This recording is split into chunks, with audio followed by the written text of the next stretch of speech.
Bonjour Mickaël, nous sommes le lundi 17 juin 2024. Je suis encore en retard puisque nous sommes lundi soir. Je n'ai pas pu vous faire cette analyse ce week-end. D'ailleurs, j'ai même beaucoup plus de retard que ça puisque j'aurais dû vous faire mon analyse la semaine dernière, mais j'ai eu un week-end de folie.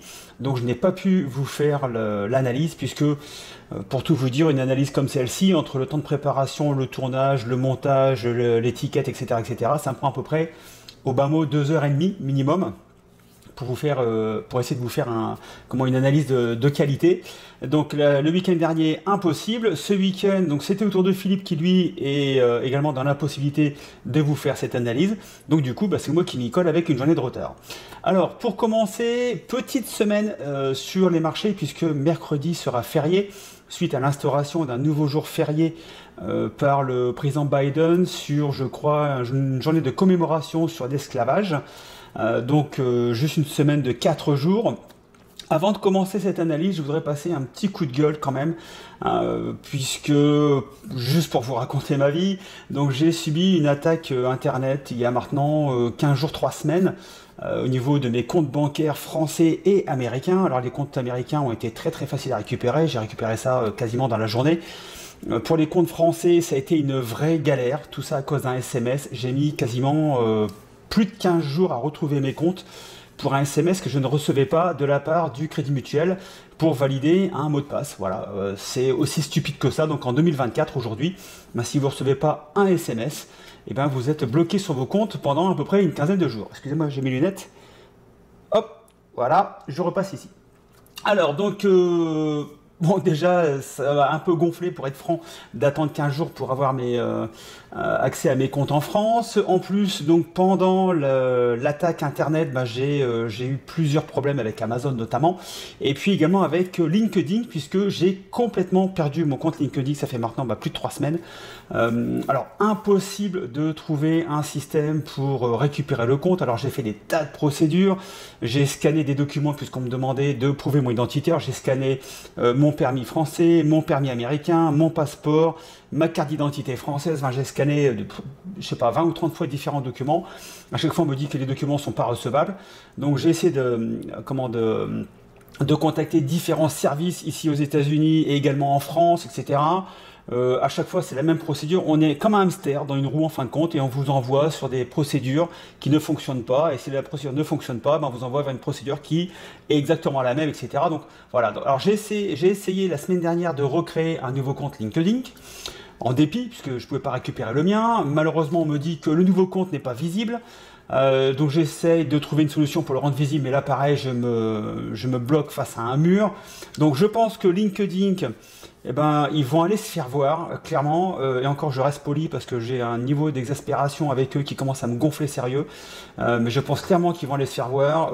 Tant pis pour LinkedIn, de toute façon, bon, voilà, c'était juste un réseau de plus. Donc je vais continuer sur Facebook, et qui j'ai pas de problème, sur Twitter également. Alors, je poste pas grand chose sur Twitter parce que bon, je suis pas spécialement en plus un homme de réseau social au niveau internet, mais voilà. Donc si vous avez par exemple un contact chez LinkedIn qui pourrait peut-être me débloquer la situation, pourquoi pas, mais clairement ça me gonfle et je pense qu'ils vont aller se faire voir parce que c'est impossible, il n'y a aucune possibilité de communication avec personne, c'est tout se fait par email, par robot, par machin. C'est une vraie galère, c'était mon coup de gueule. Voilà, c'est fait, j'en avais gros sur la patate. Alors, au niveau du marché américain, écoutez, on clôture pas sur un plus haut, puisque le cours est monté à 5488,50 aujourd'hui. On a clôturé à 5473, mais voilà, on clôture quand même sur un plus haut historique. Alors là, si je dois compter sur le graphe, on a 1, 2, 3, 4, ouais, on a quasiment 4, sur les 5 dernières séances. Sur les 6 dernières séances, on a clôturé 5 fois sur un plus haut historique. Donc ça monte, ça monte, ça monte. Vous voyez qu'on est à plus 15,13% à peu près, entre 15 et 16% depuis le début de l'année. Je pense que cette semaine, à mon avis, bon, il va pas y avoir beaucoup de volume. D'ailleurs, si vous regardez les volumes, il y a quand même pas beaucoup d'échanges en ce moment. Donc ça va continuer à pousser avec bien sûr les valeurs techno.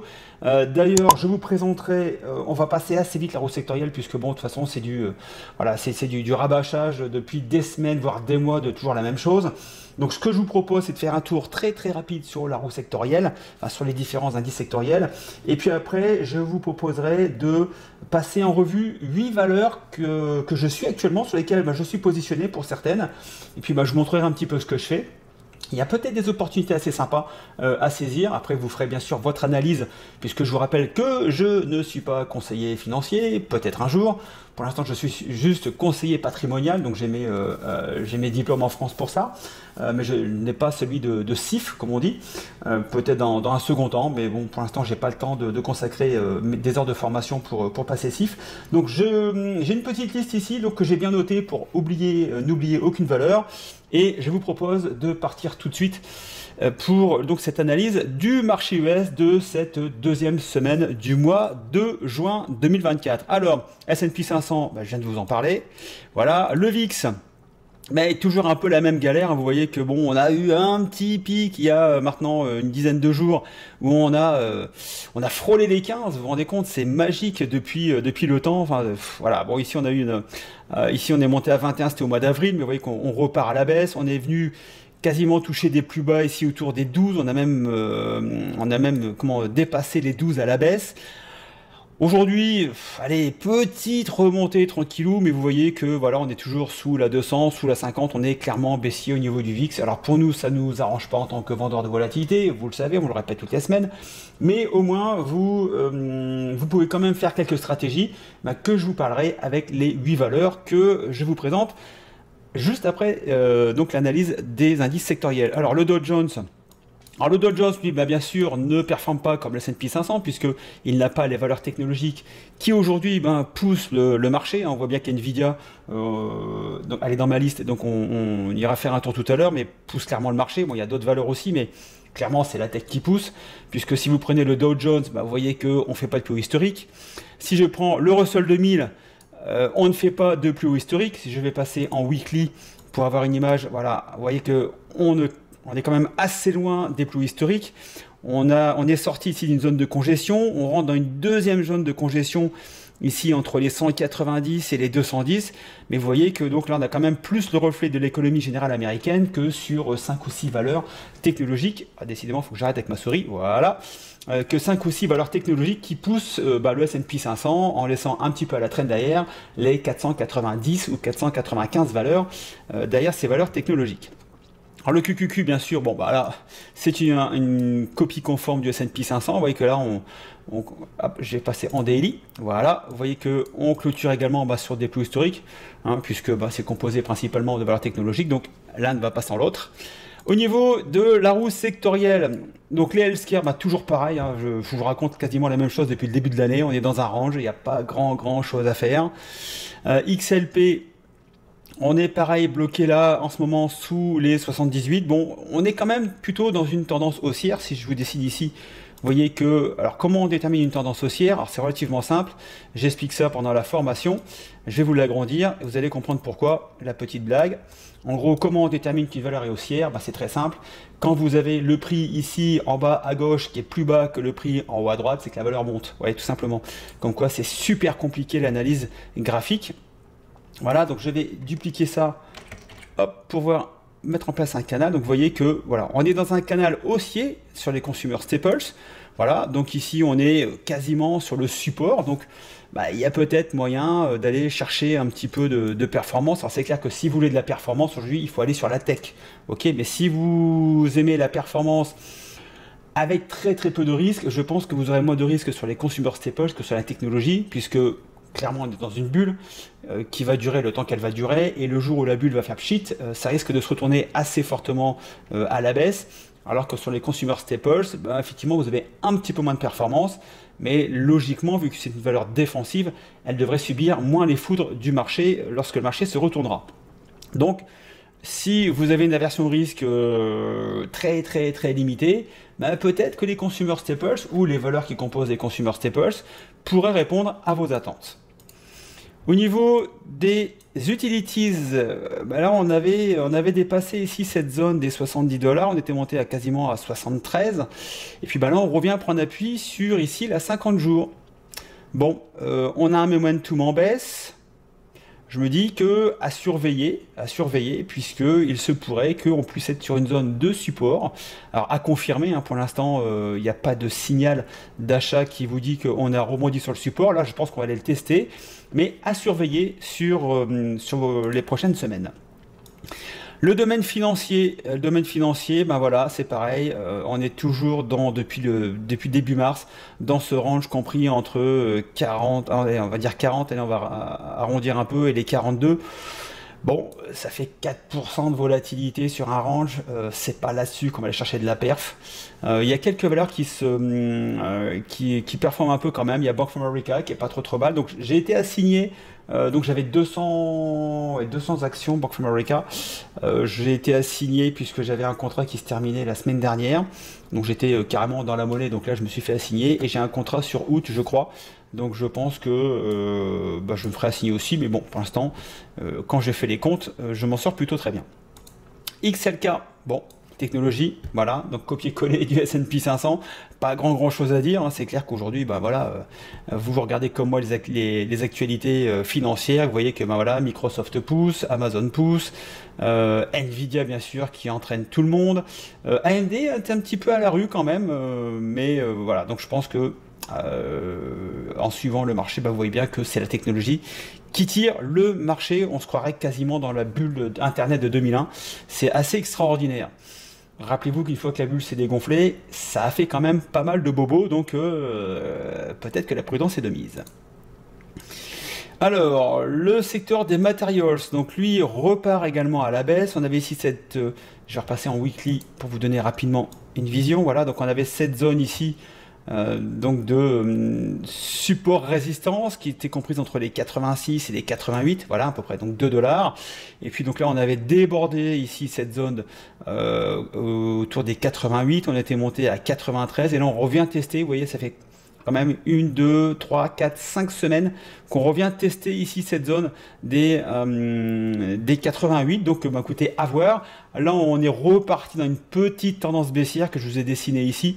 Mais voilà, à voir. Mais si on devait rebondir dans cette zone là, après à voir. Mais bon, au niveau du momentum on n'est pas top. Donc bon, c'est pas pour l'instant à mon avis un secteur d'avenir à très court terme.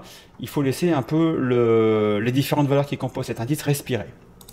XLY, les Consumer Discretionary, donc là vous voyez, donc je suis toujours en weekly et vous voyez que depuis novembre, on se balade entre les 170 et puis les 185.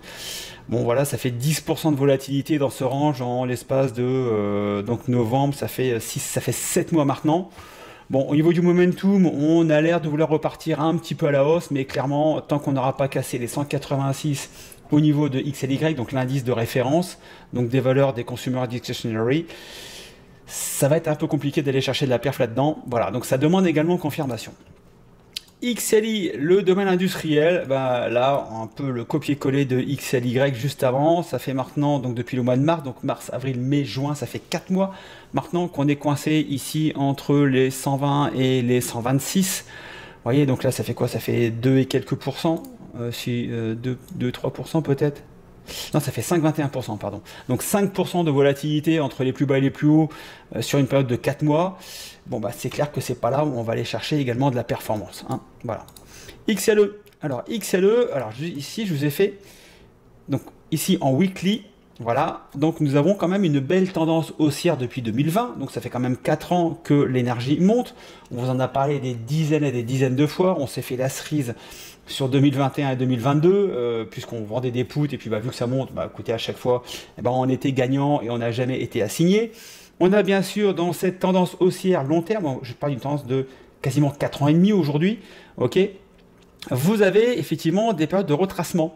Voilà, ici on a une période de retracement entre novembre 2022 et ici mars 2023.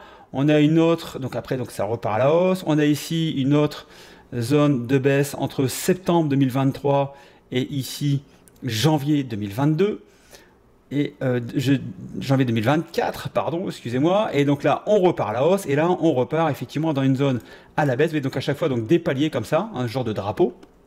Ok, donc on a fait un plus haut, c'était 1er avril, donc 2024. Là, on est 3 mois plus tard, on est ici et on vient taper ici la zone de support. Alors ici, moi, ce que j'aime bien dans ce graphe aujourd'hui, au niveau donc de l'énergie, c'est que on a ici donc un premier support, ici donc le support oblique.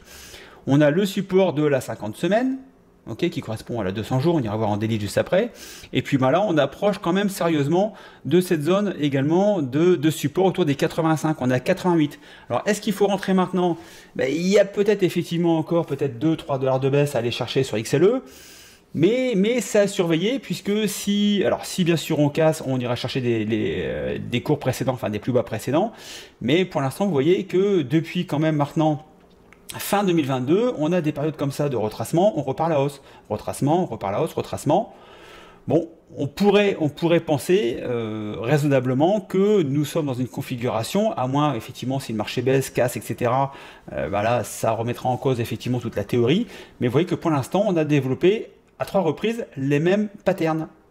Donc, je vous parlerai d'une valeur justement au niveau de l'énergie qui me semble, à mon avis, intéressante à aller voir. Alors ensuite, qu'est-ce qu'on a? XHB, les home builders. Alors les home builders arrêtent de monter, parce qu'on avait eu quand même une hausse relativement constante. Là, vous voyez que maintenant, donc depuis février, on est bloqué entre les 100 et les 111. Alors ça résout pas mes problèmes, puisque vous saviez que j'avais shorté donc les home builders. J'avais pris 3 positions short qui seront perdantes de toute façon, à moins que le marché se crache d'ici la fin d'année, puisque j'ai des contrats à novembre et janvier 2025.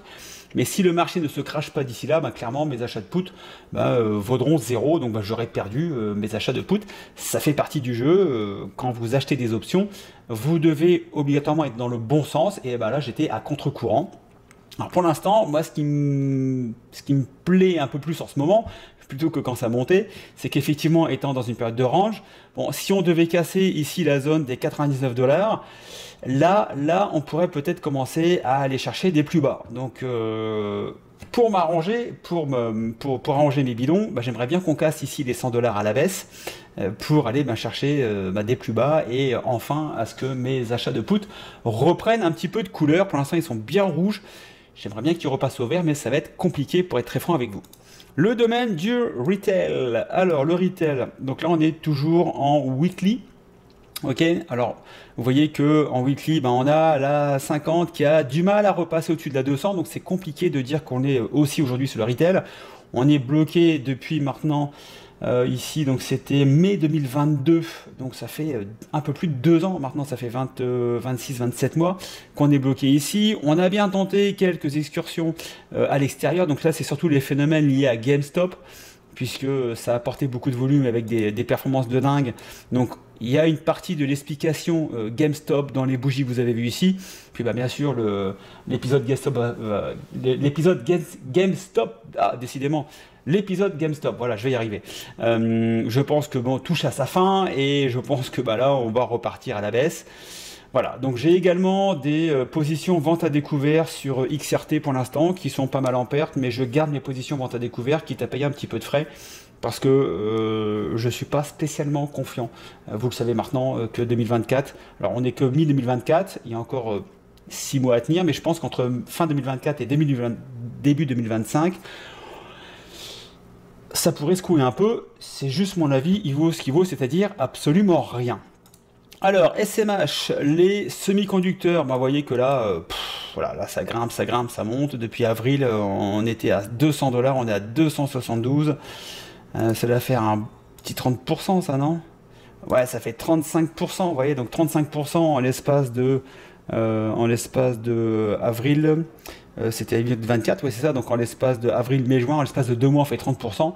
Donc si vous avez eu la bonne idée d'investir sur les semi-conducteurs, Philippe vous en a parlé des dizaines et des dizaines de fois, donc j'espère que vous l'avez écouté et que vous avez profité de ce très bonne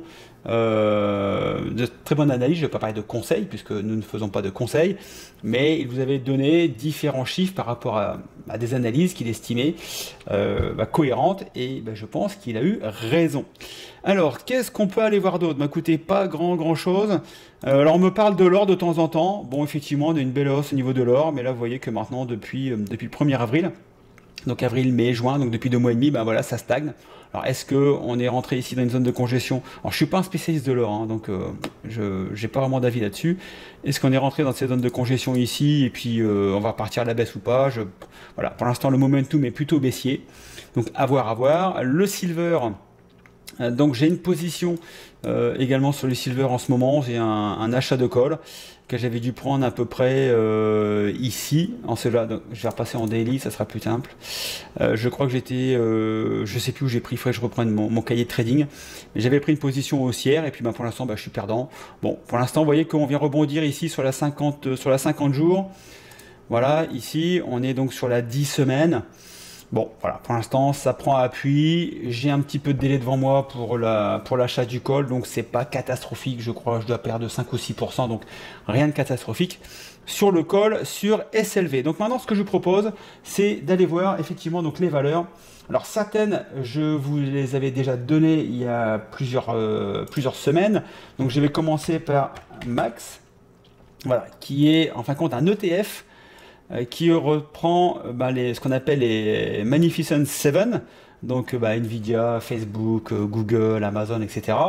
Et donc on a une position, alors moi étant aux États-Unis, c'est vrai que je peux acheter directement l'ETF, chose que malheureusement vous ne pouvez pas faire en étant trader européen. Alors nos amis canadiens n'ont pas ce problème non plus, mais si vous êtes détenteur d'un compte européen, malheureusement vous ne pouvez pas rentrer sur l'ETF comme ça. Alors si, enfin, quand vous pouvez rentrer, il y a une astuce.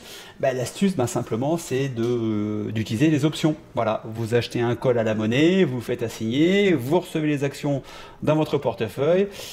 Ni vu ni connu. Voilà, je vous dis ça, je vous dis rien, c'est vous qui voyez. Voilà, mais moi j'en ai, et puis, écoutez, pour l'instant, c'est plutôt en hausse, donc une bonne valeur qui est rentrée dans mon portefeuille. Alors. Qu'est-ce que j'ai après? Donc après j'ai Qualcomm. Hop, voilà ici. Alors Qualcomm, alors je vais passer en daily. Voilà. Alors j'étais rentré. Alors ici Qualcomm. Non, j'étais pas rentré dessus. Pour l'instant, j'attends de rentrer sur Qualcomm, mais plutôt à la baisse, puisque vous voyez que pour l'instant on a plutôt une divergence baissière, pardon, excusez-moi. Donc pour l'instant, pas de prise de position sur Qualcomm. J'attends de casser la divergence pour pouvoir rentrer donc à la hausse, mais si effectivement ça devait confirmer à la baisse, il y aura peut-être des positions baissières à prendre sur Qualcomm. Donc pour l'instant, en attente, en surveillance, mais voilà, il y a peut-être des choses à faire là-dessus, mais ça demande confirmation. Mais je la suis, donc c'est pour ça que je vous la donne. Alors ensuite, il y a Netflix. Alors Netflix, je suis rentré sur notamment ce qu'on appelle des credit put spread.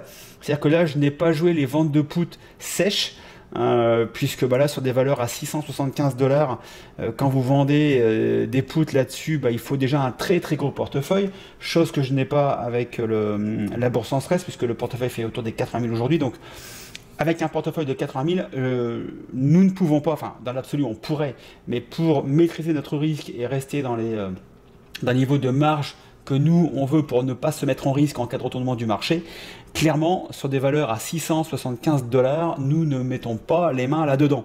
Donc, si vous voulez trader ce type de valeur, il faut absolument passer par ce qu'on appelle les credit put spread. Donc, en gros, vous vendez un put, mais vous rachetez un put de protection en dessous si jamais ça devait décrocher. Je vous donne un exemple, alors c'est pas ce que j'ai fait, mais aujourd'hui j'ai déjà des credit put spread sur Netflix. Par exemple, vous estimez que la valeur ne peut pas descendre en dessous de 620. Vous vendez un put 620, d'accord?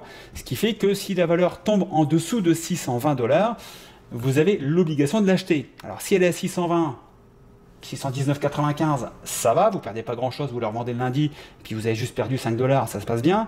Par contre, imaginons que le marché se retourne très fortement et que la valeur descend à 540, si vous avez vendu un put à 620, vous vous retrouvez avec quasiment 8000 $ de perte. Voilà.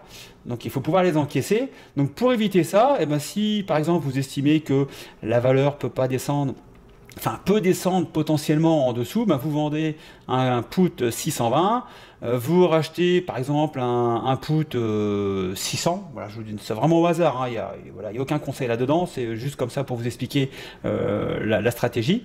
Et donc là, en fin de compte, vous réduisez votre risque à 2000 $. Voilà, donc la perte maxi que vous pourriez avoir, c'est 2000 $. En déduisant bien sûr la prime que vous avez perçue. Imaginons que vous avez reçu, je ne sais pas moi, 300 $ de prime, et bien votre perte totale en cas de baisse importante de Netflix ne serait que de, donc j'avais dit quoi, 2000 moins 300, on va dire à peu près, donc 1700 $ de perte maximum pour entrer dans cette stratégie. Mais bon voilà, donc je vous montre simplement ça pour vous dire qu'aujourd'hui, même si vous n'avez pas un gros portefeuille, c'est-à-dire au-dessus de 500, 600, 700 000, c'est compliqué d'aller vendre des puts sur Netflix. Donc il y a toujours moyen avec des stratégies, notamment le Credit Put Spread. J'en ai 2 actuellement sur Netflix. Ensuite, bien sûr, la valeur star, vous l'attendez tous, NVDA. Voilà. Alors NVDA, donc là c'est pareil. Donc NVDA, j'ai des debit call spread, c'est-à-dire que je joue clairement à la hausse sur NVDA. Pour l'instant, ça se passe bien. J'ai soldé un contrat en gain il y a une dizaine de jours. J'ai toujours 2 contrats aujourd'hui, donc j'ai un debit call spread.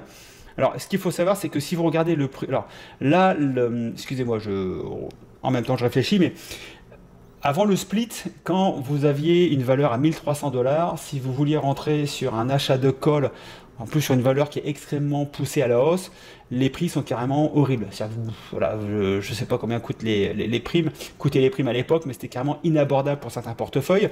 Donc maintenant, effectivement, avec le split de 10 actions pour une ancienne action Nvidia, donc si vous aviez une action, vous en avez 10 aujourd'hui, le prix a également été divisé par 10, donc on peut maintenant aller acheter des calls avec un strike à la monnaie autour des 130 qui est beaucoup plus abordable que lorsqu'on avait un strike à 1300 qui a été carrément hors de prix.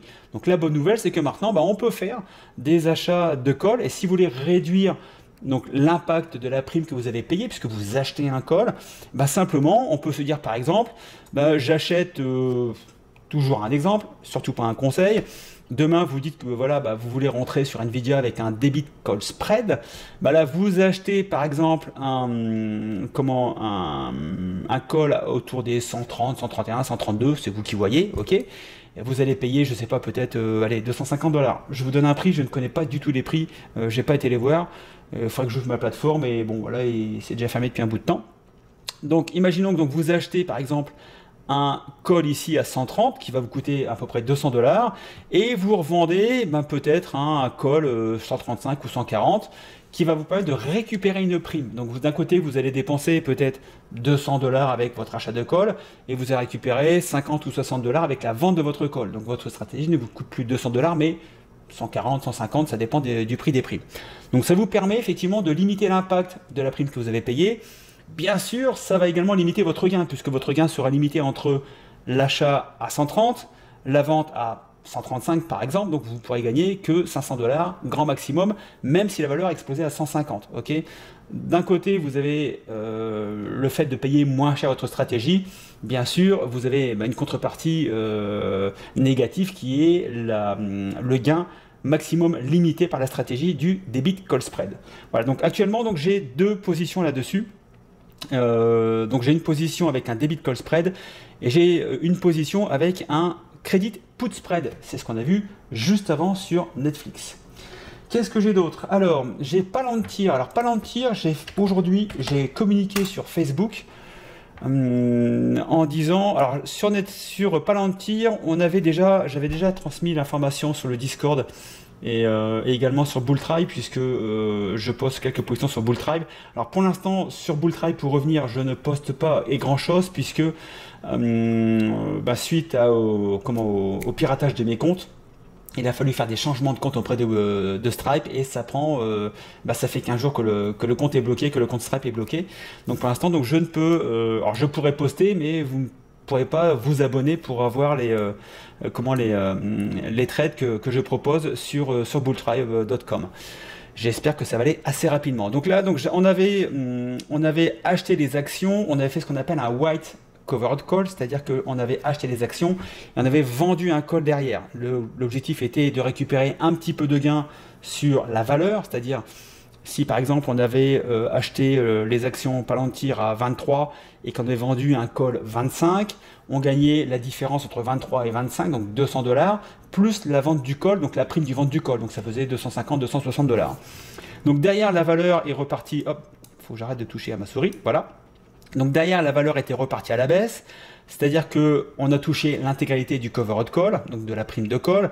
Simplement, on avait perdu sur la valeur de l'action, puisqu'on était à peu près à 23, on est descendu à 21, donc on perdait là 200$ par paquet de 100 actions qu'on avait achetées. Ok, donc j'avais revendu un covered call qui devait se terminer, je crois, vendredi 21, si ma mémoire est bonne, il faut que je vérifie. Donc ce qui fait que là, le call que j'avais vendu avait repris de la valeur, donc j'étais perdant. J'espère que vous suivez un peu. Donc j'étais perdant sur le covered call d'à peu près 35 ou 40$. Donc ce que j'ai fait ce matin, c'est que j'ai racheté le call que j'avais vendu, donc ça m'a coûté 40$ de perte. Mais par contre, vous voyez que la valeur est passée de 23,50 à 25,05. En gros, j'ai gagné 150$, et vu que j'en ai 200, j'ai gagné 300$. Donc d'un côté, j'ai perdu à peu près 60$ avec le rachat de mon call, mais j'en ai gagné aujourd'hui 300 avec l'explosion de Palantir. On est sur un momentum haussier. Je pense, je donne à peu près ma stratégie à finaliser, mais aujourd'hui, voilà un peu ce que j'ai extrapolé. À mon avis, il y a quand même de très grandes chances qu'on a cherché les 27. Bon, ayant acheté les actions à 23, je vais me prendre 400$ x 2, je vais prendre 800$ si effectivement on va chercher les 27. Alors là, j'aurais deux solutions. Soit je clôture ma position, je récupère mon cash et je prends ma plus-value. Ou alors je décide de sortir en vendant un call. C'est-à-dire que peut-être je vendrai un call à 27 par exemple, à très très court terme. Je récupérerai peut-être 50-60$ de plus. Mais ce qu'il faut savoir, c'est qu'en faisant ça, je serai payé pour vendre mes actions. Ça, je vous l'explique dans la vidéo sur le covered call que j'ai posté il y a maintenant 15 jours, 3 semaines, où je vous explique que parfois vous pouvez, enfin pas parfois, mais quand vous faites un covered call et que vous avez des actions en portefeuille, vous pouvez être payé pour vendre vos actions. Voilà. Alors essayez de faire ça avec des actions toutes seules, ça va être un peu compliqué. Mais voilà un peu la stratégie sur Palantir. Donc j'ai posté ça sur Facebook ce matin. Donc si vous nous suivez sur Facebook ou sur Twitter, j'ai posté ma stratégie ce matin en direct. Vous pouvez donc en profiter. Ensuite, qu'est-ce qu'on a? Google. Bien sûr, on va rester sur les grosses valeurs de la cote. Google, donc j'ai également sur Google un debit call spread, c'est-à-dire que je joue la hausse. Alors pour l'instant, on est un petit peu aussi dans une zone de congestion, mais je crois que j'ai pris un debit call spread vraiment dans la monnaie, c'est-à-dire qu'on est en dessous. On est à 177 et j'ai dû acheter un debit call spread dans les 170, un truc comme 168, 171, un truc comme ça, pour déjà être dans la monnaie, pour être sûr d'avoir du gain.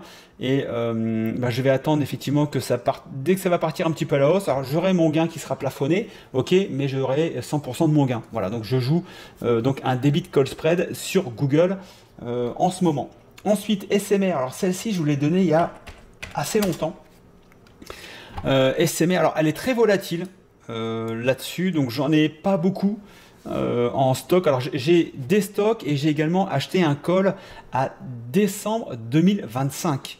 Alors j'ai acheté un call à donc là j'avais acheté à 7,56, on est à 8,50, donc moi je gagne déjà 1$ par action. Alors j'en ai pas énormément, mais par contre j'ai acheté un call 7, c'est-à-dire que bon, je suis déjà gagnant pour, je crois, 250$. Donc en gros, il faudrait que à décembre 2025, il faudrait que l'action soit au-dessus des 9,50$ pour que je puisse commencer à être gagnant.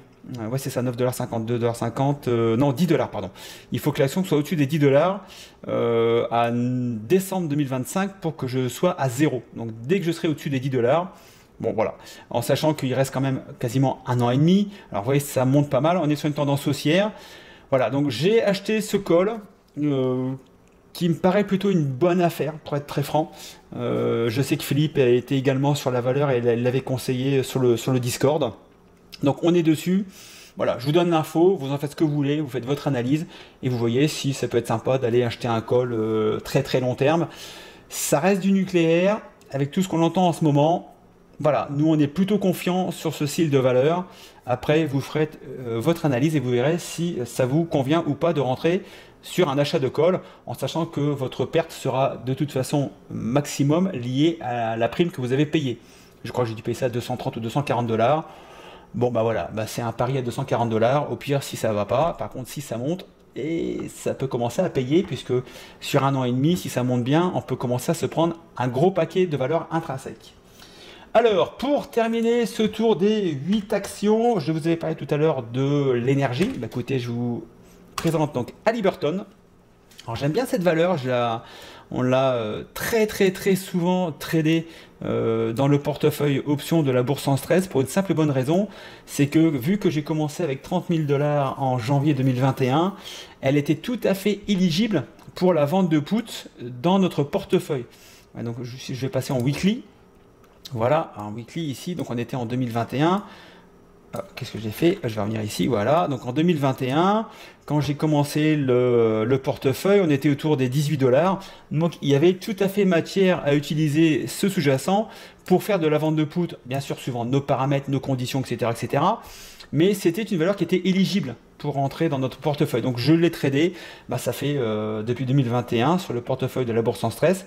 Ça fait maintenant 3 ans et demi que je la trade. Vous voyez que quand ça monte, etc. Bon, effectivement, il y a des belles périodes de baisse. On est passé de 40 à 22, donc ça fait quasiment 50%. Voilà. Je me suis jamais fait assigner sur Halliburton. J'ai toujours eu le nez assez fin pour rentrer au bon moment sur des ventes de put. Et voilà. Alors, vous voyez que là, je voulais vous montrer ça, puisque ici, je vais passer, voilà, je suis en weekly. Hop, je vais revenir. Je vais peut-être même passer en monthly, je crois. C'était en monthly que je l'avais. Voilà, c'était en monthly que je voulais vous montrer ça. Excusez-moi, j'espère que vous n'avez pas le mal de mer. Moi un peu, mais ça va. Alors, pourquoi je voulais vous montrer donc Halliburton aujourd'hui, puisque vous voyez que nous sommes sur la zone des 33 $. Vous voyez qu'il y a une zone ici depuis 2006. On parle pratiquement de 20 ans d'une zone qui est connue entre les 30 et les 33. Vous voyez que ça sert ici de résistance. Ça sert ici également donc de résistance, ça casse, bon voilà, ça monte, ça descend, etc. Ici, il y a également une zone de résistance qui se met en place ici. Ici, une zone de support. On est en monthly, donc vous voyez, ça fait quand même une paire de bougies si vous passez en daily.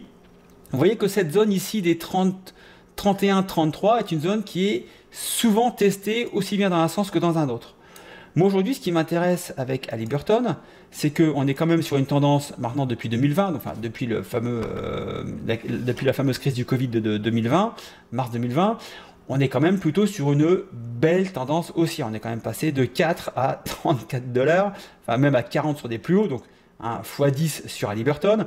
Ici, on revient tester la zone des 31-36.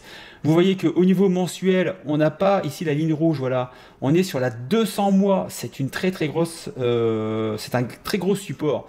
On a ici la 50 mois qui commence à repointer son bout de son nez à la hausse, qui va pas casser tout de suite, il va falloir encore un petit peu de temps, mais c'est quelque chose qui, dans les semaines, à mon avis, à venir, si on reste dans cette configuration-là, on va peut-être commencer à voir ici la 50 mois croisée la 200 mois. C'est juste énorme.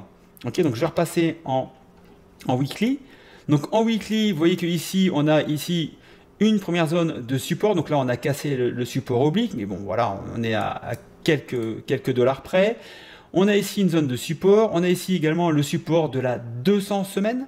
Ok, au niveau du momentum, on pressent un retournement. Donc je vais passer en daily. Ouais, donc je fais mes analyses comme ça sur différents time frames. Et vous voyez que pareil, on a quand même ici une zone de survendu. Donc potentiellement, on pourrait repartir. Voilà, c'est un peu comme les pendules, suracheté, survendu, suracheté, survendu. Quand ça monte fort, on est en suracheté, ça repart à la baisse. Et là, quand on est sur un survendu, potentiellement, on pourrait se dire, ça va repartir à la hausse. On a quand même pas mal d'éléments qui nous disent que on pourrait être actuellement sur un support. Alors ici, le seul point négatif que vous pourriez m'octroyer, c'est de dire, oui, mais là, on est en train de croiser la 200 avec la 50, on est sur ce qu'on appelle la croix de la mort, sur plutôt une tendance baissière. Et vous auriez raison, c'est pour ça que ça demande confirmation. Mais voilà, Halliburton, à mon avis, à mettre dans la watchlist et puis à voir un petit peu ce qu'on peut faire. Donc là, vous avez deux possibilités. Alors, vendre des puts là-dessus en ce moment avec le VIX à 12-13, bon, ça paye pas des masses. Par contre, qui dit VIX relativement bas, vous dit aussi des primes peu chères, donc peu chères à l'achat. Et ça peut peut-être une idée. Voilà. Je vous dis pas de le faire, mais je vous dis de regarder cette valeur-là. Si le pétrole vous intéresse, hein, si vous êtes hyper écolo, etc., anti-pétrole, clairement, vous la zappez et on passe à autre chose. Mais si vous n'avez pas grand-chose à faire, si c'est simplement l'objectif de rentrer des primes avec ça, pourquoi pas tenter un achat de call quand vous aurez confirmation d'un rebond sur Halliburton. Voilà. On a passé quasiment 38 minutes ensemble. Je vous ai donné ma vision à peu près sur le marché, donc des valeurs sur lesquelles je suis positionné ou que je regarde avec quasiment le doigt sur la souris prêt à cliquer le cas échéant d'une confirmation. Mais voilà, donc je vous ai donné un maximum d'éléments. J'essaie de vous donner un peu à manger, puisque si je ne fais que de parler des différents secteurs, vous voyez que ça va relativement vite, puisque c'est du bis repetita quasiment depuis 6 mois toutes les semaines. Donc il faut amener un petit peu de plus-value sur nos analyses. J'espère qu'aujourd'hui je vous en ai amené. Si ça vous a plu, le petit pouce bleu, ça fait toujours plaisir. Alors, j'ai super apprécié il y a 15 jours, 3 semaines. Vous avez demandé de mettre des pouces bleus et on est plus que d'habitude. Donc écoutez, continuez, moi ça me va bien. Et puis écoutez, toujours des commentaires, n'hésitez pas à nous mettre des commentaires, nous poser des questions. On y répond toujours avec plaisir. Donc petite semaine, donc demain mardi, mercredi repos, à part si vous voulez trader le marché européen. Puis après jeudi, vendredi, donc je pense que ça va être une petite semaine, il ne va pas se passer grand chose. Ça va continuer à monter. Écoutez, pour nos crédits de put spread, c'est plutôt bien, puisque ça va perdre de la valeur, en sachant qu'on est sur du court terme. Quand j'ai pris vos positions, oui, ça je vous l'ai pas dit, mais sur les positions, je suis sur des positions à 3 semaines, 1 mois, un mois et demi, grand maximum pour notamment au niveau des crédits de put pour que le temps joue en ma faveur assez rapidement, puisque le temps dégrade la prime sur des ventes. Donc je joue plutôt du court terme en ce moment, ce qui n'est pas trop mon habitude, mais avec le VIX actuellement relativement bas, écoutez, on s'adapte et on aura des choses à mon avis super intéressantes à vous proposer assez rapidement. Je vous tease un peu, on est en train de tester différents sites avec des signaux. On est en train d'essayer de conclure un partenariat avec un site américain pour avoir des signaux d'options pour ceux que ça intéresse. Je ne vous donne pas trop d'éléments pour l'instant puisqu'on est en phase de négo et j'ai pas toutes les réponses actuellement, mais il se peut qu'on puisse mettre en place un système de signaux. Pour l'instant, on doit finaliser le truc, mais voilà, je suis en train de le tester. Je fais des backtests depuis quelques temps avec un site français et un site américain, et pour l'instant, c'est pas trop mauvais. Alors, ça demande un petit peu de travail, c'est un peu moins. On passe un petit peu plus de temps, donc avec les ventes d'options, c'est vrai qu'une fois qu'on a vendu, on est tranquille, mais là on travaille plutôt sur du court terme, donc il y a un peu plus de travail, de présence devant les écrans, mais bon, pour l'instant ça ramène un petit peu de monnaie, donc on en profite. Voilà, allez, je me tais et je vous dis à la semaine prochaine, ciao, bye bye.